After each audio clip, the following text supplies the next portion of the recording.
11月5号，以色列空军发布了一张阿帕奇起飞的照片，它悬挂着一枚神秘的地狱火导弹，这引起了网友们的热烈讨论。但以色列很快便删除了这个帖子，更换了一张差不多的照片。同样是阿帕奇起飞，导弹却更换成了常规的黄色标识的地狱火。那么这枚独特的地狱火反坦克导弹到底是个什么型号，又是干什么用的呢？想要了解这颗神秘的地狱火，我们先来了解一下地狱火导弹的各个版本。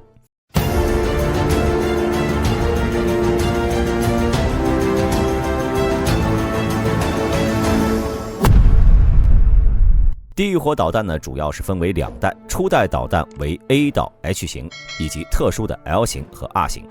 除了后面2种特殊型号，其他1代呢基本属于实验和过渡型产品，而且大部分型号都并未生产，所以咱们就可以放掉不说了。这个地狱火 L 型呢是专门为 AH-64阿帕奇设计的变体，阿帕奇成为坦克开罐器的功臣之一。L 型的主要特点呢就是其通用性，而且它是标准的对地面装甲导弹，可以摧毁任何坦克以及装甲车。装有9公斤重的高爆反坦克钝感弹药弹头，由毫米波雷达引导头制导，可以突破任何恶劣天气的影响，命中目标。也是迄今为止美国陆军和国际客户订购最多的地狱火。他们呢已经购买了14000多枚的 AGM-114L 导弹，如果不出意外的话，以色列版本的阿帕奇应该搭载的 L 型。但综合对手哈马斯来看呢， L 型又变得非常不合适啊，因为它没有装甲单位啊，这让 L 型地狱火失去了用处。下面我们来看看 R 型 AGM-114R9X 多用途地狱火2导弹，又名地狱火罗密欧或者忍者导弹，是最新型的地狱火导弹变体。根据美国陆军的说法， AGM-114R9X 将取代所有其他地狱火2导弹配置。这种说法呢其实也是不太现实的，因为地狱火导弹最初始的目标是坦克，而 R9X 型呢则以对抗能明显被发现的地面软目标为主。它带有动能弹头，用弹出刀片替代炸药，内部主要由6个高速飞行的刀片组成。美国已经多次证实该导弹的可行性。如果以色列现在发现了哈马斯的头目，又准备实施空中斩杀目标时，那么以色列的阿帕奇应该会装备该型号。但很可惜的是，哈马斯总是隐藏在地下，该型号还没到上场的时间。其实呢，1代地狱火已经过于老旧了，真正的主流地狱火大部分都是2代产品，所以想要辨明那颗神秘的地狱火，自然是少不了对2代地狱火的认知。地狱火导弹2代呢，主要有5种型号，分别为 GK-MNP 型变种。这型呢属于1代的增量版本，并未生产。K 型属于一种高爆反坦克导弹，配备了串联巨能装药弹头，能击败所有当前和预计的装甲威胁，属于装甲克星。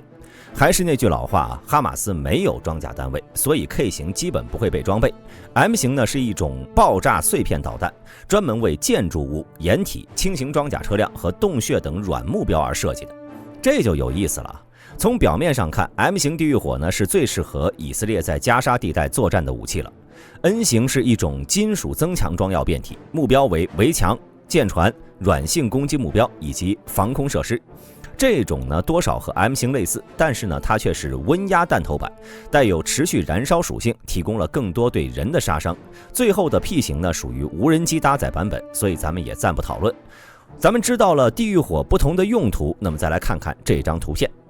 从图片上可以看出啊，其他3枚地狱火导弹颜色偏深，而且都是黄色的带状标志。这枚独特的地狱火导弹颜色偏灰，且在弹头位置采用了红色的带状标识。按照美国对于武器弹药的划分，黄色意味着它们含有烈性炸药，也就是所谓的实弹；红色则代表着燃烧属性。通过咱们前面的分析啊，大兵更倾向于以色列阿帕奇携带的是带有燃烧属性的 N 型地狱火导弹，而这一点呢和美国动力网站的分析不谋而合。他们指出这枚导弹大概率呢是 AGM-114N 型温压弹头版本，专门用于摧毁封闭空间内部目标的，比如常见的碉堡以及山洞。如果受攻击的建筑为多层时呢，除了受击层，上下两层受到的损伤要小很多。而且从 AGM-114N 型导弹的目标来看呢，倒是和哈马斯的隐藏地点比较吻合。另外，美国军事媒体也表示，这种新的导弹呢，有可能是 AGM-114M。该型号地狱火没有使用串联装药，而是单一的爆炸破片型弹头，同样比较适合以色列打击哈马斯武装人员。此时又有网友提出了疑问呢，无论是 M 型还是 N 型地狱火，都是在美国导弹的基础特性上的判断。那么有没有一种可能，这枚导弹呢是以色列自行开发的一种新版本呢？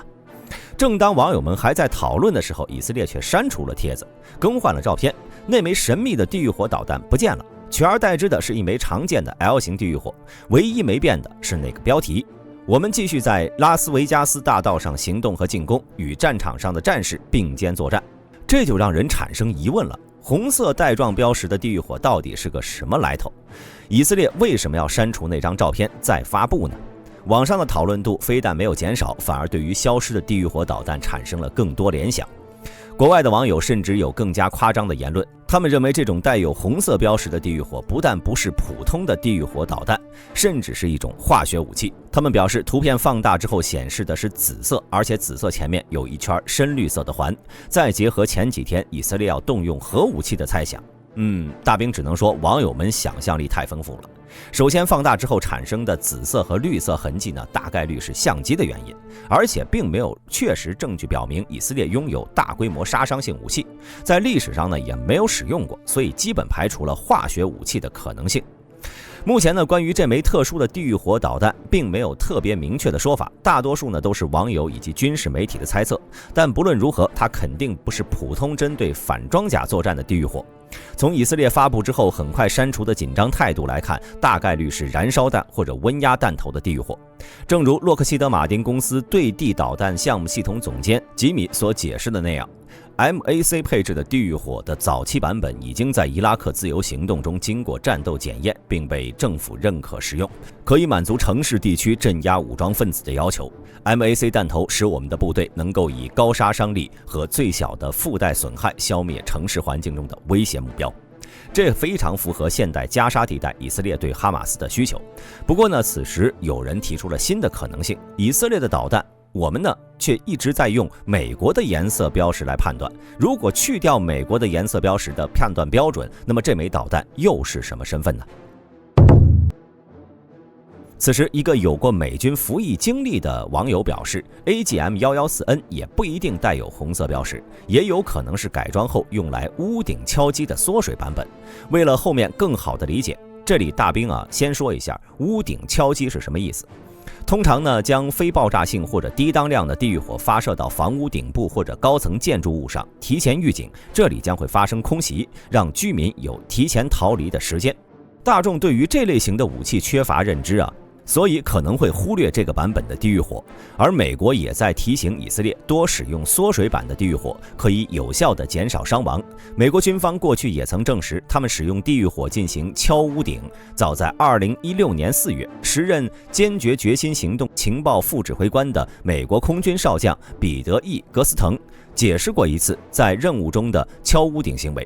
当时呢，他们准备对一间 ISIS 金融家的房屋进行空袭时，发现周遭会有民众受到威胁，于是他们选择在该建筑物顶部放了一枚地狱火，并用空气爆破了它，这样可以发出巨大的声响，提醒人群离开该建筑物。随后他们顺利地完成了轰击任务。所以这个带红色标识的地狱火，即使是按照美国人的标准来看呢，也不一定是温压弹头版的导弹。再加上以色列长期以来都在根据其特殊需求改造美国的武器，也不排除该地狱火是以色列空军设计的特殊版本。而且以军呢和美军使用的颜色代码也会有差别，种种迹象都表明，网友们的意见只是对这枚神秘地狱火的猜测。不过，就算以色列国防军需要保密该地狱火导弹的特性，大众仍然希望能够了解它，毕竟沟通才是消除误会的最好办法。兄弟们觉得这枚特殊的地狱火导弹究竟是干什么用的呢？我是大兵，我们下期节目再见。